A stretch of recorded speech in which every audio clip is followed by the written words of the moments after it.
how did you get started? What was the... Yeah, that's I started in a interest in music and playing guitar, and ended up playing bass guitar in a band when I was a teenager till I was in my young 20s. And it's funny, I tell the story to one of the other folks that there's always somebody in the band that has to fix the audio gear. I guess, it was me. So one thing led to another, and I had started on that, in that line of interest. And that's what led me into the audio. Mm-hmm. It was music into audio, which is very musical, and it's always been both entities of music and audio that have kept me interested for forever, it seems. Sure. So you were interested in music, but then at some point in your life you decided I want to go to Full Sail. So how did that transpire? What was the... It was a transitional time for me, being a young person, and I'm sure a lot of people can identify with this. You're searching for what you're going to do and where you're going to focus all your energy and time and try to build a career. And as much as I love playing, I still do. I just felt like I had to go into the audio world. Just felt right to me. Mm-hmm. And so when I came across Full Sail back then, it was an opportunity to be a little more technical, study a little more technically, and to learn the things about audio that I didn't know. Mm-hmm. And it was at that point I realized that I really enjoyed the audio, and I thought I could, build a career upon that interest and passion. So it was an opportunity to kind of formalize what you'd done kind of experientially. Yes, I would say so.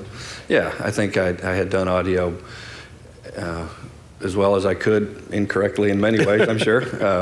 But I knew there was a better way to go about things, and education is a huge, it's a huge asset for anybody to study, learn, reach out to other people that know more than you do, and try to pick up on the better techniques, the better ways to do things, and that's what it was for me. Mm-hmm. So it was a beginning of another building block, if you will. Right. Yeah.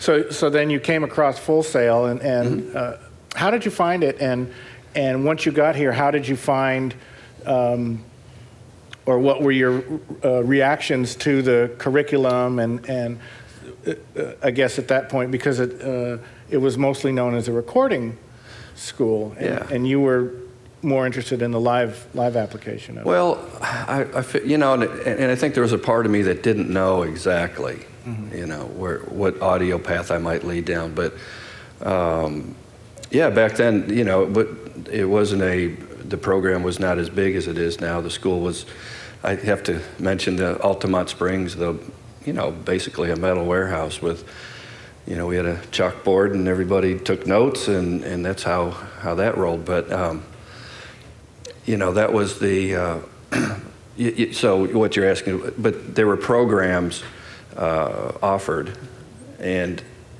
it was a narrow, lot more, a little narrow than it is today, mm-hmm. but that was a great way to, get into the audio, be it studio. We did, there was a live recording truck known as the Dream Machine. Right, I remember back in that day. And so it was a good way to get around all professional audio people and people that could help you learn. Uh-huh. So it just, the same philosophy applies today. It's just being done in such a more efficient, better, more professional, if you will, uh-huh. Educational format. So it's really, I've seen it go, and it was amazing back then. It was really a lot of fun. What never changed in this, watching even the school here for years, is the philosophy of education and how it can help you, and the desire for people to help you, get to the next step in your in the beginning of a career. Mm-hmm. So the school was different, the times were different, but the mode of operation wasn't a whole lot different. Right, I mean, right. everything was, the concept was all. Or the desire of the people. The desire, sure. Yeah. Yeah. So you go through your career here at Full Sail, and then you're done. And now what do I do with the rest of my life? How did that come along? It was. I guess I was a bit lucky back then. Live sound companies were really getting on their feet, figuring out how to grow and how to be involved in bigger business situations with bigger touring, and the touring was growing. And I was fortunate because I had a friend who also attended Full Sail, who was in Dallas, Texas, working for Showco. Mm-hmm. Good friend of mine, Randy Birch.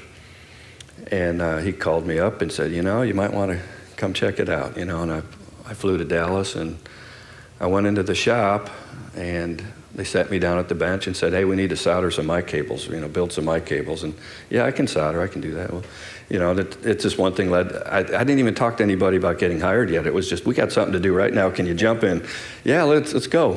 So I flew down to Dallas, walked right in the shop, started working, and that was 28 years ago. Yeah. so your job interview was basically soldering some mic cables. Yeah, I think, it might have been a test, I don't know. But shortly thereafter, it became a part of the company, which has been very special to me. But that was a learning, that was another phase of my career, working for a company. Mm-hmm. and trying to apply myself for the better of the company and my own interest to progress. So it was interesting.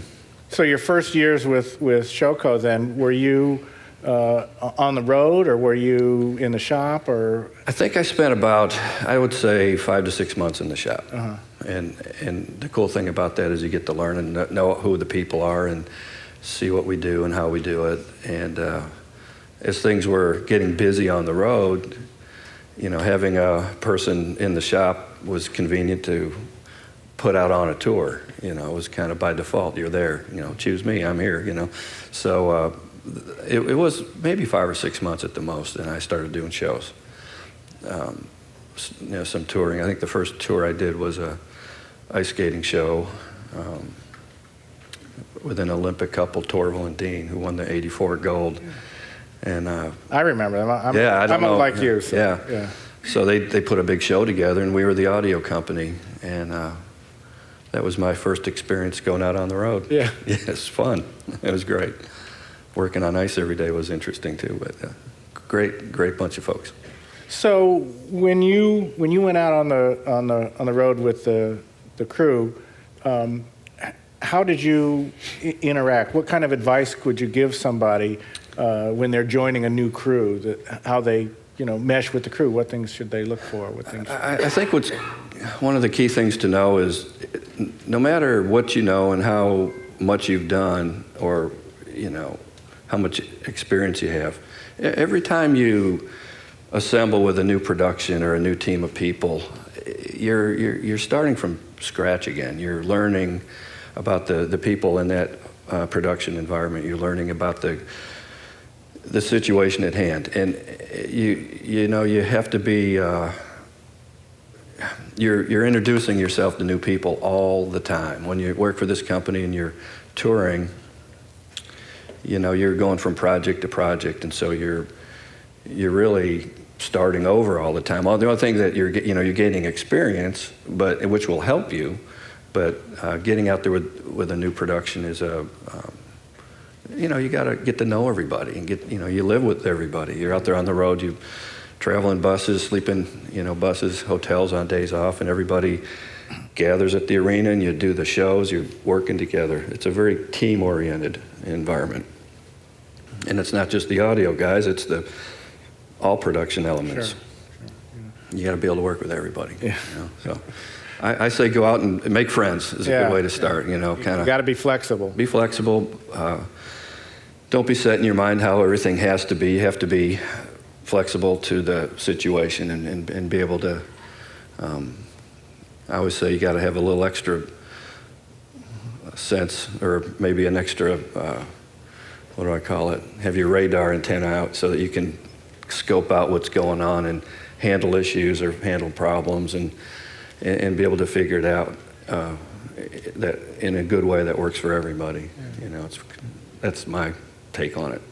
So how do you wind up dealing with we'll say difficult people, be it the artist or other crew members, you know, things like that, once you're kind of... You know, you're around different personalities, and there's a variety of them. I mean, it's everything from the calm to the panicky to the ego to the, you know, you name it. Mm-hmm. And I think what you need to do is find a way that you can work alongside anybody. You know, you have to adapt.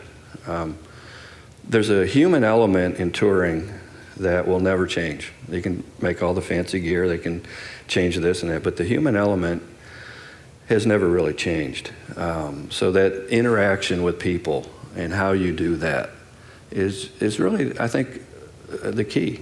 Mm-hmm. You know, you're expected to know your craft. You know, that's kind of a given. Mm-hmm. But the rest of you is an unknown. Let's say you're an amazing audio person from A to Z. You can mic a stage, you can put up a PA, you can fix a buzz, you can make everything happen. You know, they've got to also have a working relationship with you. But my answer would be to be adaptable and find ways to work around difficult situations, be it people, be it technically. There's ways to do that. You have to be able to steer yourself through problems. It won't always be to your liking, you know, but, you know, what in life is perfect? You know, you have to learn how to deal with situations. That's how I look at it. Yeah. So when you started out, there was something that appealed to you about the industry. What was that? And then the second part of this question is that in the 28 years that you've been in there, mm-hmm. How has that changed? You know, what appealed to me was doing these amazing concerts for the public to come see and to people to enjoy the music, the visual aspect, the musical aspect. That is still, you know, today. I go to a lot of shows, and that's how I visit clients or visit our own people even. That part hasn't changed, the appealing part of doing a show and how amazing it is. Different elements come into the building and you set up this big show and the audience shows up and everybody has such a, you know, great time and they hear the artist that they love, they hear the music they're interested in, and that's really wonderful. Has it changed? I don't know. I think the business, the whole concert touring industry's become a lot more, you know, sophisticated, mm-hmm. A little more diversified. I think back in the day, people did more things. You know, you might have mixed the band and helped with the lighting, go up and down, and then drove the truck. Maybe, you know, mm-hmm. That's way back in the early days. Now it's become a little more diversified. There's specialists. So I think on the technical level, has become more challenging and has advanced a lot. But you go to any concert and watch it from A to Z from the morning till the night. These big white trucks still show up, still go to the loading dock, gear comes out, people set it up. What's changed is the technical challenge, you know. And I think that makes it very, very challenging for people who get into this live sound field. You know, you've got to be able to do all these things. I always, you know, tell our employees when we're talking about getting out on your first tour, it's like you've got to have a Superman cape on with a big S. You know, there's so many things you have to be good at. So, but shows are really haven't the purpose, the way it goes down in every kind of show is pretty similar to me. There's so much more enhancement in lighting and video and audio's, you know, gotten so advanced in many ways. So what the public sees and hear has gotten much, much better. So that's the technical realm. That's mm-hmm. not the, what is a show and what does it, you know, I mean, technically it's gotten really, really amazing. But What about some of the technology changes that you've seen over the years? What things come to your mind as real game changers in technology that either made it look better or sound better? Well, we're dealing mostly with sound here, so sound better, or made it easier for the people that were running the shows. Well, being around a lot of it, it's pretty amazing the new video, the later technology and how video's done on the road's been really amazing. Lighting as well. Audio, the introduction of the digital consoles and there's a step away from analog on certain parts of the audio chain. Speaker arrays, the design of how you propagate sound into a room off of a speaker enclosure's gotten so much better. The components are, the designs have gotten so amazing. So, on that level, I think, it's been a huge advancement on I think audio, video, lighting, pyro, name it all. I think everybody's ramped up in a huge way and followed the technical path to excel in their particular field. So it's my observation, and some of it's good, and some of it's I think you got to be careful with, Right. Is there anything new on the horizon that you see coming that from a technology standpoint that you think might be implemented coming down? Well, from what I see, the mixing consoles are going to keep changing and developing. Amplifiers are changing. The whole chain of events between audio input and speaker keeps changing. With the introduction of the various means of hooking consoles to amplifiers and amplifiers, IP addresses now. It's not. I just remember the power button and the gain button. Some didn't even have gain. You just turn it on, and that's what comes out. So it's become more complex in that what we call the drive system in the big sound systems, they become a lot more complex with the advancement of all the new digital things that you can build and circuits and all that. It's just amazing. So it's really come a long ways. Let's shift gears a little bit to life on the road. Who were some of the artists that you worked with way back when that come to mind? Who that you really enjoyed, for whatever reasons, and maybe some that you didn't quite enjoy? That's always, I get asked that a bit. If you're focused on doing a show and being part of a production, some of those things almost become equal in time because, I mean, how can you not like touring with Genesis back in the late 80s? It was amazing. Paul McCartney tours. These are wonderful, performers and creators. I've been involved with different genres of music, from country to hip hop to you name it. And when you're doing a show, you're part of that show, and your mind just clicks into whatever it is. That's how I am anyway, and I think most people are. And you don't evaluate your personal opinion of everything all the time. The big picture is to do the show, and the big picture is to go out and do a great job for the people that are hiring you or your company.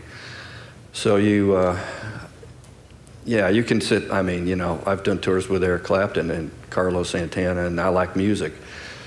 You don't think I sat back and said, "Wow, did you see that? What a great, lick in that song." Everybody enjoys the moment, but really hard for me to make a judgment call on all that. Was the show good? Did we do our best? Mm-hmm. Did the people come and walk away with a great experience? That's kind of what it was for me. Now that you're off the road, is there anybody that you'd like to get on the road with these days? Yeah, maybe Genesis will do another tour. No. Oh, I see. A reunion tour. No, we got to find somebody new. Yeah, right. Boy, I don't know. That's a tough one. A lot of great tours are going out. Yeah. I'd be honored to do anything that, if I were to go back into that world. That's a hard one to answer for me. So, your title at Clair is Road staff manager. road staff manager, and you held that position when you were at Showco. Mm-hmm. How did that position come to be? To me, it seems like it's a very forward-thinking concept. Yeah, but when you think about how the industry started and how companies, basically, you take some of the largest sound companies that are now in the world, Clair, Showco back in the day, there were people in their garage building speaker cabinets and had a desire and a passion to put together speaker enclosures to go out and do big shows. Well, you take that concept and you go to where we are today. Now we've got, the transition for me was an opportunity to start a training initiative for the company. Now, back in the early days, it was kind of the sink or swim program. Mm-hmm. You put someone on the road and you go to the guy who's a bit older, been around, go, how's he doing? Is he making it? Is she making it? Are we doing well? And it's a very haphazard way to get to get people started in the industry. So we had myself and some other folks at the Showco company were involved in starting a training initiative. And here comes the word education again, but that's really what it is. It's teaching people how to handle situations, how to handle the equipment. It's a pretty A to Z kind of program. But that was the transition for me. And then that later led me to, I've worked in operational equipment scheduling. I've done, for the last couple of years, I was general manager at Showco, oversee some departments. Mm-hmm. So, between all that, I think working with the personnel and the road people has been a real passion of mine. After doing it for so many years, I really understand what people are trying to do and what it takes to do that and the kind of commitment it takes to do it. And I've really enjoyed that. And so I've been fortunate to be given an opportunity to be able to work with people and to help our new employees, get trained and get up to speed and then launch them into their career and hopefully they take off and fly. That's kind of how you want it to go. And it's been an interesting ride for me. And I've done that for the most part of my career. As the years go, that's the bigger chunk. Right, So, right. And that's been a very gratifying position to be in, to work with people like that. So how do you wind up matching up a particular person with a particular crew or a particular tour? Well, I remember scheduling equipment. You never had to think about that. If they needed 3/4-inch shackles, you just go to the box and put 75 of them in the work trunk and you're done. With people, obviously, it's way different. I think the people, you look at the project, you look at from myself looking at the client point of view, looking at what's going on in that world, what it might take to integrate with that. But if the people I have to choose from have common education, common excitement about their work, common work ethic, I don't really have to dissect it all that much, and part of the goal of the training was to bring people together to make some kind of a common platform that we all work from as a team, so that you don't have to wonder what somebody knows and what someone doesn't know. Right. So that whole philosophy blends into who you select. It actually makes that process go a lot smoother.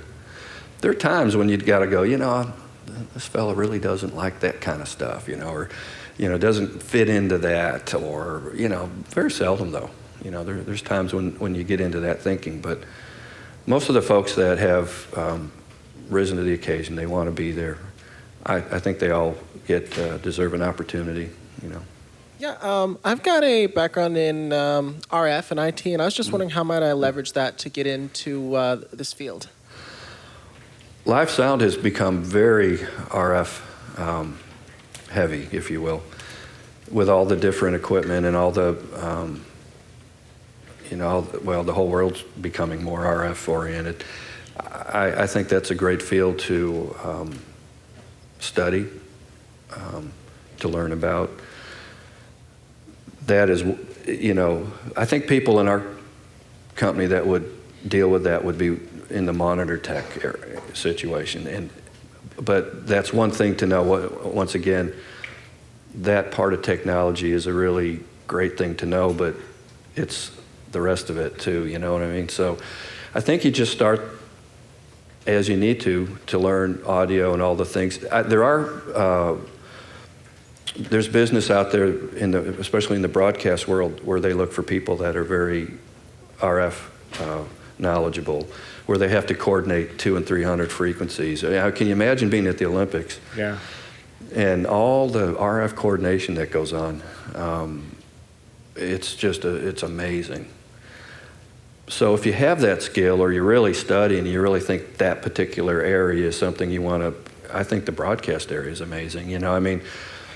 However, touring has become a lot more. I mean, one of the questions I ask, so this might go to who do you put on a tour? When it comes to the people element, yeah, we can talk about if someone's got the drive and their good work ethic and all that, but then there are people that have technically advanced themselves. Mm-hmm. So I might get asked to put in a monitor tech, and they go, this is a big tour, and they've got 84 wireless channels to coordinate every day. So you walk into a whole new city with a whole new set of frequency parameters, and you got to go in there and make it all work. From intercom, amongst all the production, there's people wearing headsets that run the show, to the wireless ear systems, microphones, guitar backline equipment. Who knows? Goes on and on. So, how, like being on tour, how often do you get to go home and see your family? When the tour's over, I guess that's a big, that's a sacrifice that people make to go on the road. The thing about touring is there is an up and a down season. Seems like from March on into November, it ramps up and ramps down. It's pretty busy. There's December, January, and into February it can be pretty light. And by default, you get some time. Then you're home more than you want to be. So it's like, be careful what you ask for, I always say. But,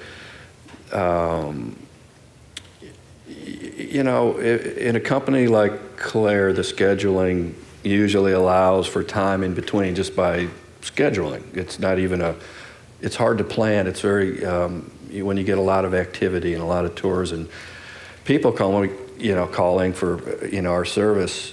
I mean, in the busy season, we're moving people. I mean, I've got sometimes people, are you at the airport? Yeah, okay, don't get on that plane. We got another flight for you, go down to the U.S. Air.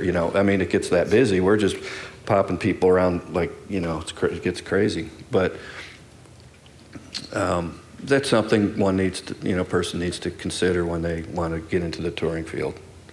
So, good question. This comes from @JBallin. What did you gain the most from attending Full Sail? That you can take your ambitions and turn it into prosperity.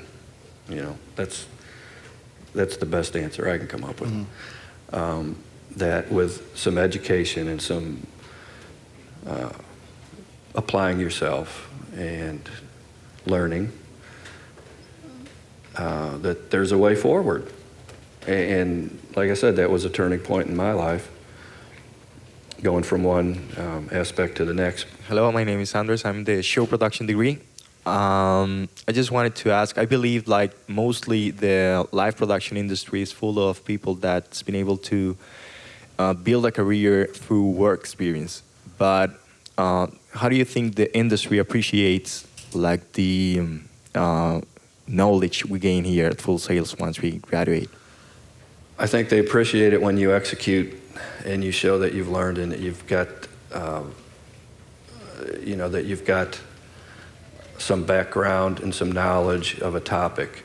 In any educational field, it's very hard to go into the working environment and be the expert. That won't happen like that. But as you increase your knowledge on this whole topic of show production, and if you study audio or video, I think what you'll find is once you get out there, you're going to be pulling this out of your, later on down the road, and you're going to have a good foundation. And trust me, a foundation is way better to have than zero. I tried it with zero, didn't go real good all the time, So having a platform, a place to launch yourself from an educational point of view, is always going to be a benefit to you. And I see a lot of our young employees that come into the company are a bit more savvy at some things than the previous people were. They're a bit less savvy at some things as well, but between the two of us, we find out, where you're at, where we're at, and we try to balance that out, to give you what you need to succeed on the road. Of all the other artists you've worked with, which has been your favorite experience? Your experience. That pops out? Oh man, wow, there's just so many we could have a whole day about that one. I talk about in my bio the show with Genesis on the Berlin Wall. That was such an incredible moment. It was so much bigger than just the concert. It turned into that was, for those who don't know, it was back in, it was June of '89, I think, something like that.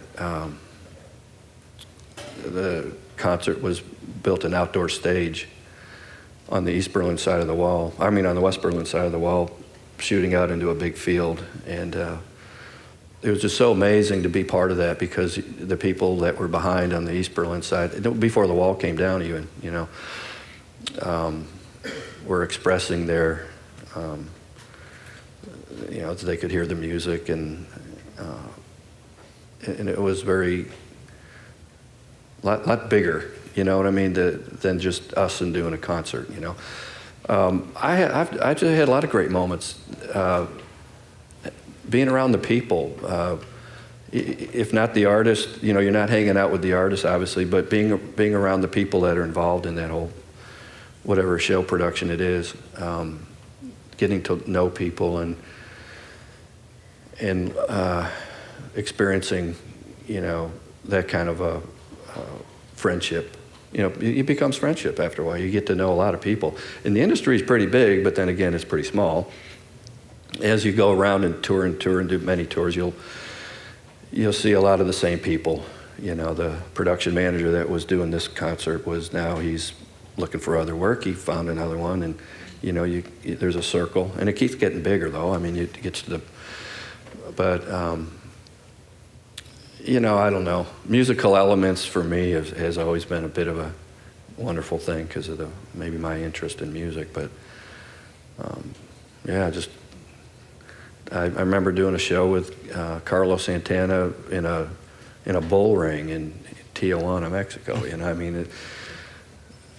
Just imagine that. Yeah. You can't even get the equipment into that. You had to take the gear off of trucks, put it into pickup trucks, lay it down so it wasn't too tall to go into the bull ring, set it all up and do these shows, and it was an amazing show. It rained for the whole setup, and moments before the show, it was dark. The clouds cleared and the stars came out, and I don't know. Sometimes there's moments on the road where you look around and it's the environment as much as, you get focused on the artist and all that, but I've always found that the environment and all the things that go with it it can wow anybody at any point in time, From Tone 5, what are your specific responsibilities before, during, and after a show? So I would imagine in your role now, how on top of a crew are you during their entire run? Well, I have to be able to be available to everybody all the time, basically. Once a tour is assembled, and people are out doing their thing, we may not talk for several weeks. We may not talk for a month or so. We check in with each other. We talk. How's it going? Usually the discussion goes, what am I doing next? You know. So in the background, I'm developing crews for the next series of touring projects. Once people are out and on the road and things are happy out there, there's probably less of me involved. I'm there for their any needs from a personnel standpoint with the company, obviously. But yeah, just you know, it's all about the beginning, you know, and then what we do when it's over for me. And I let the folks that go do the shows go have a good time and do their job.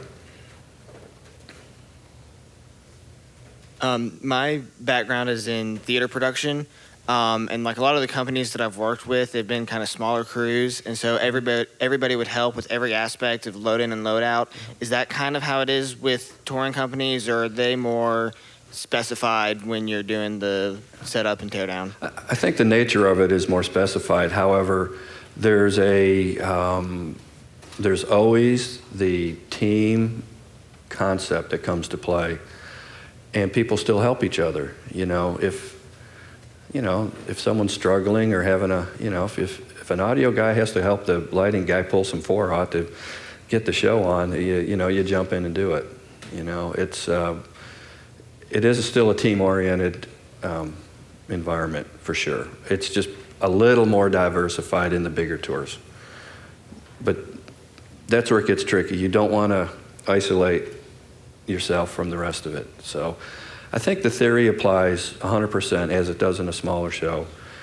How it gets applied maybe is a little different and when it's applied, but the concept's still very much alive, even in the bigger shows. It's a good point, good thing to understand actually.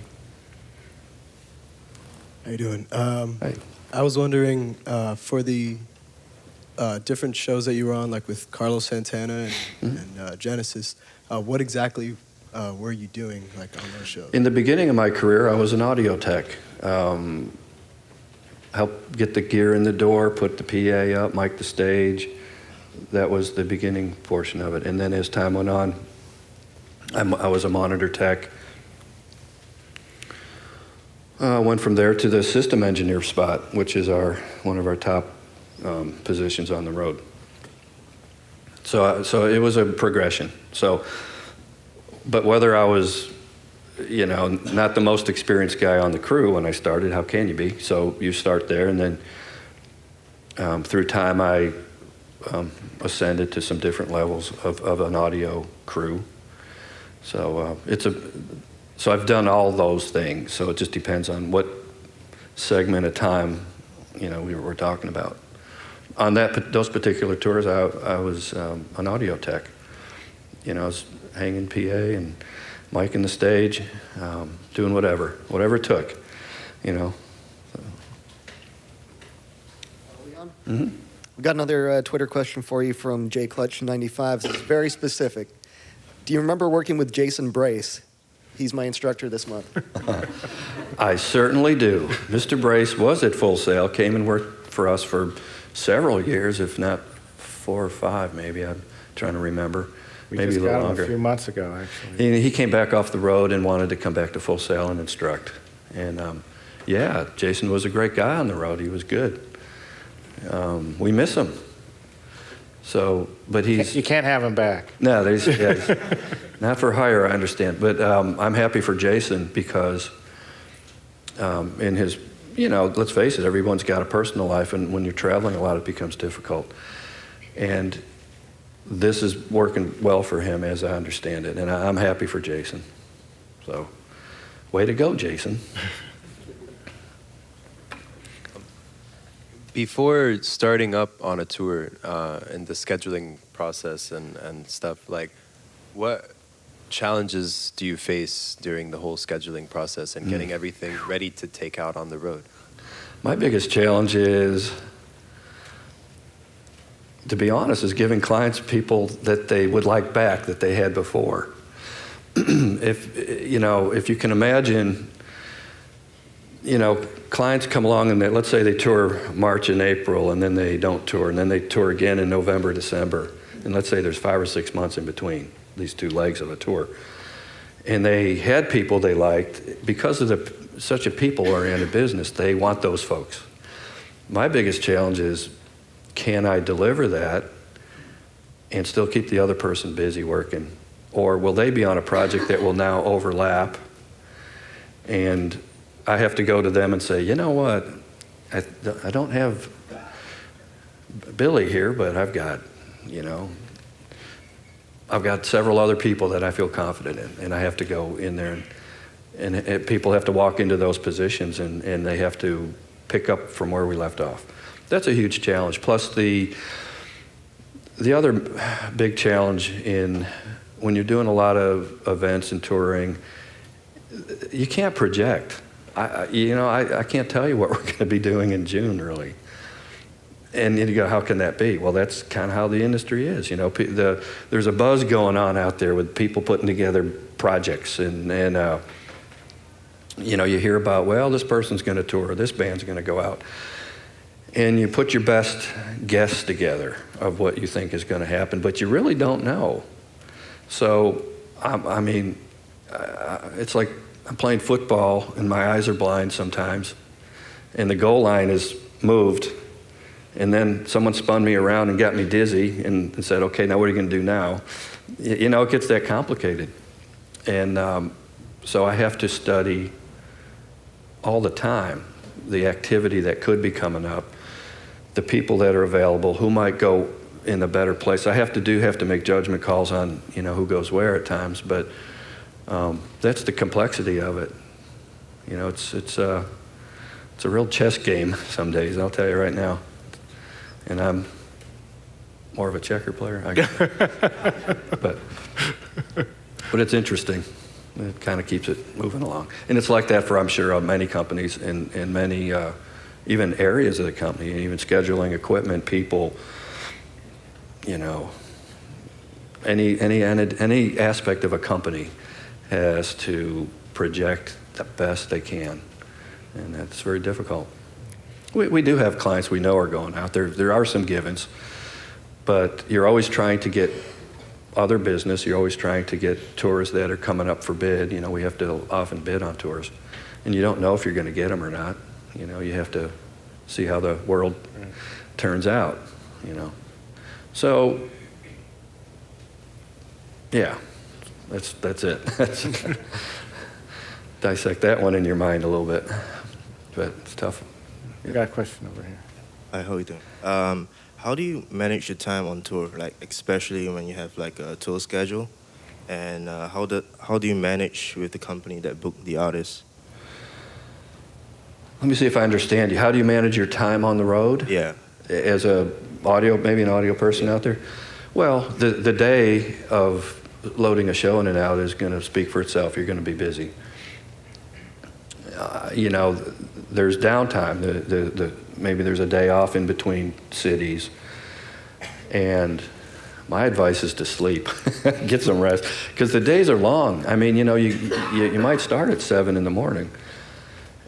Rigging call, hanging chain motors, putting the PA up, and then all of a sudden the stage goes together. Now you're dealing with the audio elements on the stage, and then there's a line check, and then there's a sound check, and then there's an opening act, and then there's the show, obviously, got to have that, and then there's loadout, you got to keep yourself, I think, healthy to do this. It's challenging. It's hard work out there. A lot of long hours, keep on your feet many hours. How do you manage with the company that booked the artist? That booked the artist. You mean the promoters or? Yeah, promoters, I think. Mm-hmm. We don't have obviously any say in that matter. There's a whole hierarchy of touring. There's the artist, there's the artist management, there's the promoters, we're kind of down in here with a bunch of other folks, we're the sound vendor, there's a lighting company vendor, there's So we don't now we have relationships with a lot of people over time, but that doesn't necessarily mean, and it's not necessarily an advantage or disadvantage, but we don't have to deal with that quite as heavy, except on maybe our sales level with the artist management. Obviously we build relationships with these people so we can help them help their artists. Could you maybe discuss some of the things you've seen as like growth or like a new direction that the industry has gone in? I've heard of things like festivals are becoming very popular today. So, I think there are a lot of festivals. I know as a company we call them one-offs. You know, we're also being more involved in broadcast events. We've kind of grown into that a bit. Your award shows, the CMAs, and things of that nature. It's a very difficult topic for us in some respect, doing the one-offs, because our touring inventory is so tied up. And if you're real busy and then you start piling these one-offs, well, it's more gear, people, and all that. It's for a very short period of time. But I think that's true. I think there are a lot more events. People are putting festivals together all the time. We are a part of that. We want to be, but we have to be careful. That's my answer on the festival end. I have what advice could you give us, like, to maintain our physical and mental health? Because I know that touring is like kind of demanding. So what could be a good advice? General, I found that a lot of people on the road that were really good at what they do spent time taking care of their own health. It's so important. If you want longevity, and I think that goes with almost anything, you want to maintain good health, and in the world we live in today, you can learn a lot more about that than when I was your age. They didn't even know what, cholesterol was, let's say. I'm just saying. But keeping your body healthy, trying to maintain, physical health. It's physically demanding. When you're in a truck and you're lifting equipment and, there's times you got to jump in and help people, take a big work trunk and flip it up on a row. So it is physically demanding. Mentally, you want to keep focused. I used to spend time on days off. Well, not all days off. So, I used to have things I would read. I would maybe go study something about electronic circuits, or see if I could learn more about a topic that I was involved in. And then there's times you take a day off and you have a good time. You relax. So you got to be able to manage yourself on the road, because there's no one is going to tell you what to do. You have to find that within you, how you manage your own personal life on the road. And I always say to people, the road can be healing and it can be harming. If you've got a lot of things going on, back home, or you got issues going on, or there's, it's hard to stay out there. You've got to be totally able to walk into these every day and focus on the job at hand. And so you've got to be in a position in your life where you can do that. And I've seen a lot of people I know people that have been touring for over 30 years. So they have found a way to manage their life that way. It's not easy. It's doable if you want to. Being in the industry for so long, in your experience, what do you feel like some of the mistakes that you've made, if any, whether major or minor, that you've made, and what advice would you have to students to, help counteract some of those mistakes? Everybody makes mistakes. I think the key to that is learning from it. Maybe mishandling a situation, maybe not being as prepared as I could have been on a particular situation. We're all humans. We're all gonna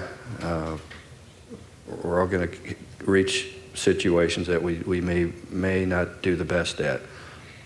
Probably the key to this is just to review what you did, review what you could have done, and try to go forward with a new plan. You know, I watch a lot of people grow their careers, and there's things going on in parallel. It's your technical skill, it's your people skill, if you will, how you deal with things. It's how you're going to manage your life through this whole world of touring, and it's a bit of a juggle. You know, that's what makes it interesting, but also a bit of a challenge. But if you really, really enjoy it and you like doing this and you want to get good at it, you'll figure that out. You'll figure out how to have all these things run parallel with each other, and you'll figure out how to make it all work together, and you will make mistakes.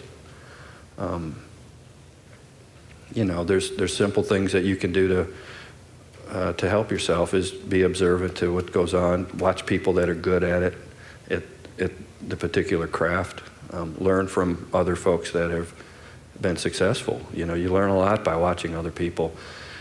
I've watched people fail and at certain points in time, and then they've been able to pick up and go, you know, and get back on track.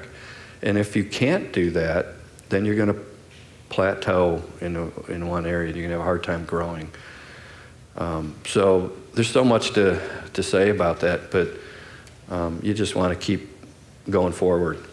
And I've made mistakes, and we've all, you know, wished we'd done something handled something differently, or knew more about a particular topic. So it's just part of life in a way. You know, you start here and you keep on going. You got to keep collecting that data in your mind of what it takes to do this, how you can hone your craft, how you can steer yourself to be more successful. And it's an ongoing thing, you know.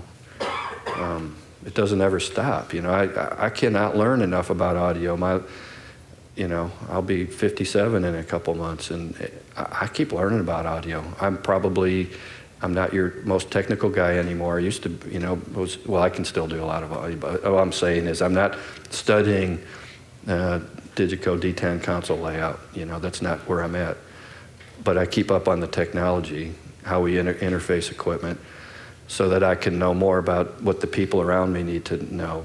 So I do have to keep up on it. So my point of that is it's a constant growth.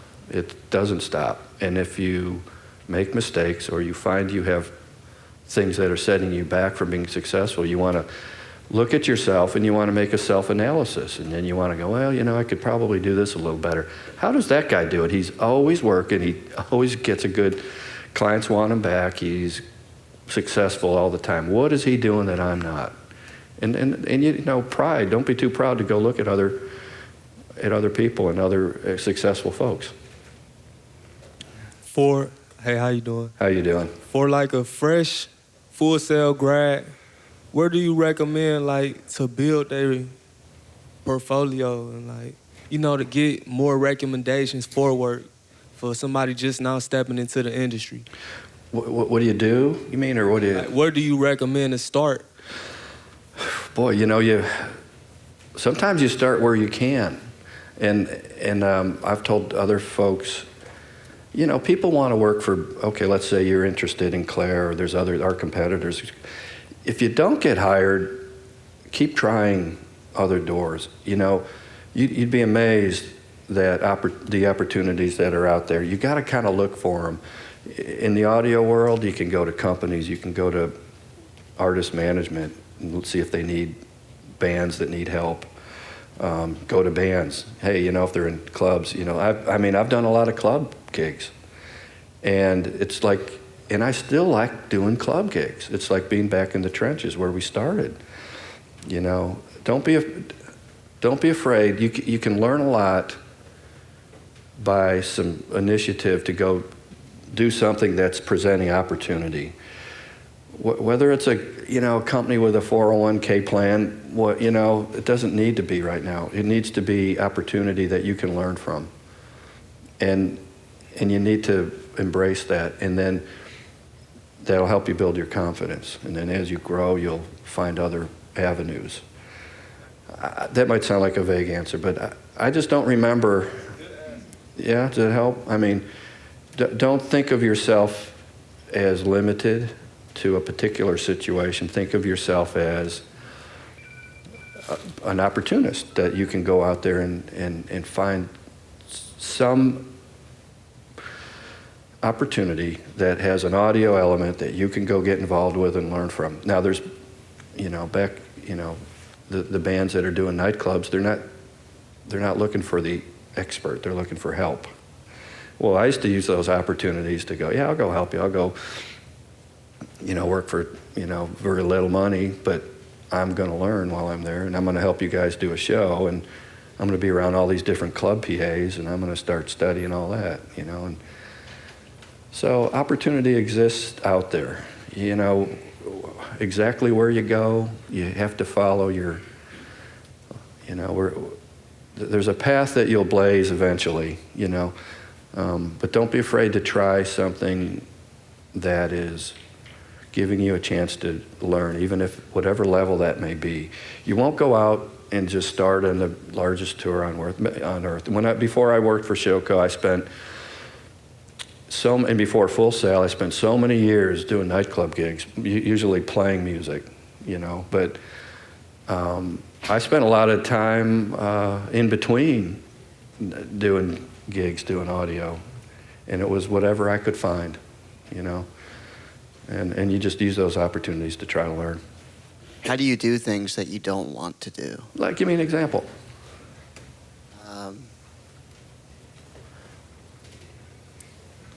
See, you like to do everything. Next question? No. If you're saying, is it a challenge? Okay. Okay, loading a truck is hard work. It's not a lot of fun some days. So, right? At the end of the night, someone's got to be in there loading that truck and helping directing the loaders. I've always tried to find a way to, again, with the people you're around, make it fun. Kind of, you turn it into something good. You won't go through any working advancement or career or opportunities with a wonderful moment every day. You're gonna, you hit them now, I'm sure, right? You wake up, you go, man, I don't want to go do that right now. I got to go to the driver's license department and renew my license. I'm just making things up, but you got to get out there and do things to get to the next step. And when you're out there in the field and you're working and you're doing shows, you have to mentally find ways to, I was saying in the beginning, to overcome adversity. And if you really don't like something, my advice is don't do it. Don't get into that field. That would be my advice. I mean, if everything about it doesn't seem appealing, hey, do the math. Maybe there's another place that they're going to just really spark your, get your imagination going in another way and get your creativity or whatever. So you have to like what you get into, but mark my words, everything that you get into is going to have some difficult moments, and you can make the choice. You can back down from it, and then you can maybe be substandard at your career, right? Or you can rise to the challenge, as they say, I've watched a lot of people over many years, and here's how I'll explain it to you. This is a good thing I think to learn. When you start out in the industry, you have a peripheral vision of capability. It's huge, right? It's this big, it's wide, it's a path. You're on a 20-lane highway. You can go any way you want. As you work in the industry and get started, if you're successful and you find ways to overcome these things, your road stays it's a 20-lane highway. Like I said, you're free to, you can do anything. You've got a variety of things that you can do on that highway. when you confine yourself with problems or issues that you can't deal with, your road narrows, right? So after 10 years, there's things you haven't been able to achieve, or you've got limitations within yourself. Your road just got narrowed. Now it's harder for you to even work, right? Keeps going, keeps going. Guess what? You end up on a path like this. It's pretty hard to be successful. The people that are doing it for many, many years in any career, I think probably, they've been able to keep their path wide open. So when you come across things that you don't really care for, or challenges for the moment or the day, you got two choices. You can walk away from it, or you can just figure out how to do it.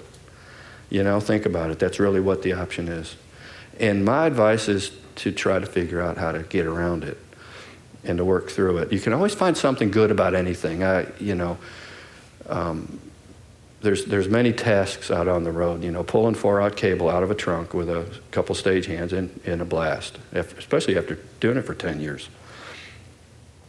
But all the other things that you do during the day are wonderful. But you find ways to get past the more difficult challenges, or the things that maybe you're mentally blocked. You learn how to work around that. What is the hiring process like at a company like Clair, and what characteristics do you look for in a new hire? Well, we have, we take applications like many companies. Jobs are available based on what is available and on the company needs. The good news is we seem to be growing a bit. We look at the resumes, and then we offer interviews, pretty much. And then we select people based on interviews. We look at the demand of the company, what kind of positions we're looking for. And, you go through a screening process. And we have to take the people that we feel can, handle what we're going to put them in front of. And after someone's hired, even then it's a screening. We have to go through quite a bit of training. I know our training right now for entry-level road employees it's about 4 months long. So you apply. There's a website. People send in resumes to the company, and when we're really hiring, we want to read them and find out who's out there. Cool. Yeah. Thank you so much, Leon. You're very welcome. Thank you for coming. Thank you. Thanks for having me.